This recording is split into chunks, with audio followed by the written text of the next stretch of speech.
Sunrise, just outside of Washington, D.C., the start of a long journey, a journey landing us eventually in Kunming, China.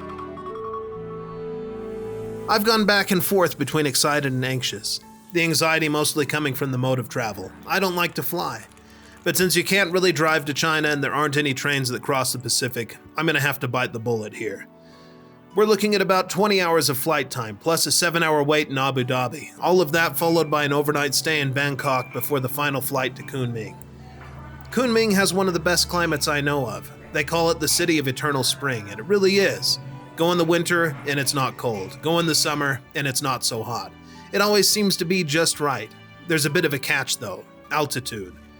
Think of Denver, and then add an extra 720 feet. The air is thin, and it takes some getting used to. Still, I'm sure it's better than the dry, thin air we'll be breathing on the plane. Dulles was the airport I flew out of on my first trip to China about 20 years ago. In my mind, it doesn't seem that far away, but putting a number to it really gives some perspective. The place still looks about the same, but the light rail is new to me. 20 years ago, the only way to reach the gate was via giant people movers. I call them that for lack of any better description. I guess they were a 70s version of what the future should look like.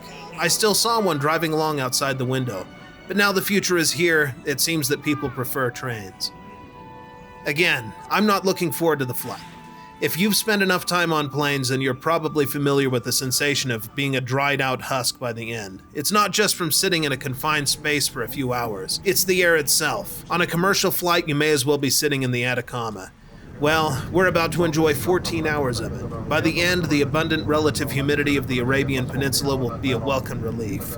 Abu Dhabi and the rest of the United Arab Emirates are like a sci-fi come to life. And not just because of the gleaming cityscapes. The government and society resemble something from a novel that you read, and upon reflection, conclude it could never develop in the real world. And yet, here it is, a sort of republic of the ruling class. Now don't get me wrong, I'm not being critical of it. The emirs have been great stewards of their people. It's a kind of paradox. Back in America, where our government representatives depend on the favor of the people to stay in office, they seem to forget them the moment they leave town for Washington. Here, where the leadership has almost no dependence on the everyday citizen to keep their position, they seem to have devoted themselves to providing a better-than-good life for them.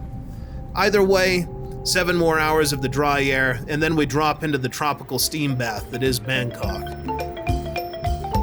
It's morning in Thailand as we arrive, and we've been awake for the better part of 28 hours. To keep his attention off the exhaustion, I took out some Thai coins I had saved from a previous trip. After moving the coin around in his hand, he asked me, "Who's the man with the glasses on the money?" Thailand is a kingdom, and the man in the glasses is the former king. If you look him up, you're likely to find him with a camera around his neck. King Bhumibol spent his time traveling around rural Thailand, taking photos of infrastructure projects he spearheaded to benefit the people. He's sometimes called the photographer king.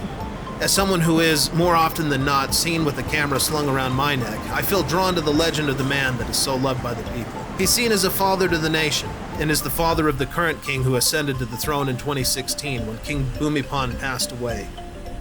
I'm not sure what others think of the place, but Bangkok has a certain charm to it. There's something mysterious about the place, but it's welcoming at the same time. In any case, we don't have time to explore. It's time to get some much-needed rest. The next morning finds us waiting, finally rested, for the last flight that will take us into Kunming. Circling back to the reference to Denver and its elevation, I'm reminded of a thought that crossed my mind many years ago while passing through the mile-high city. It seemed to me that early settlers on their way to California or Oregon must have come upon the Rockies and simply decided that was far enough. Faced with yet another flight, I find myself feeling the same way. But passage is booked, and we've got people waiting for us in Kunming. That being said, the temptation is there to stay in this tropical city for a while, just to get some of that moisture back.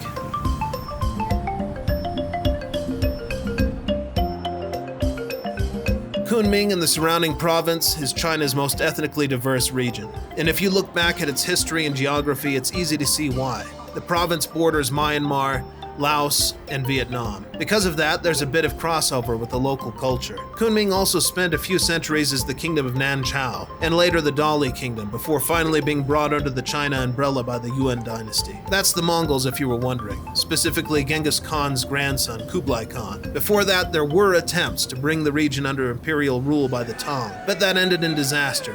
When the Ming dynasty finally pushed the remnants of the Mongols out, things were buttoned up and Yunnan has been solidly part of China ever since. Today, it's a melting pot that isn't quite like any other part of the country. And now that we've arrived, it's time to get some rest. I'm looking forward to showing everyone around this amazing city. See you in the next one.